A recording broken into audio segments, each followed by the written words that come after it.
তৈরি পুডিং করলাম। আমার ঘাড়ালি পুডিং বানালো, তো সেটা একটু দেখি কিরাম হয়েছে। বিসমিল্লাহ।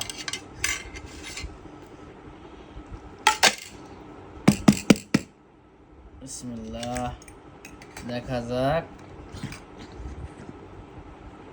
ওয়াও, মাশাল্লাহ মাশাল্লাহ, দেখেন খুবই চমৎকার। আর আরেকটু যদি ইয়ে হতো আর কি, রাখা যেত ফ্রিজে, আসলে টাটকা টাটকা খেয়ে ফেলছে আর কি। ফ্রিজে আরেকটু রাখলে কিন্তু ভালো হতো। তার কালারটা মাশাল্লাহ খুবই সুন্দর হয়েছিল, দেখছেন খুবই চমৎকার। এটা কিন্তু আসলে অরেঞ্জ ফ্লেভারের একটা পুডিং তৈরি করা হয়েছে। দেখি একটু মানে একটু আমি টেস্ট করে দেখি আপনাদের সামনে।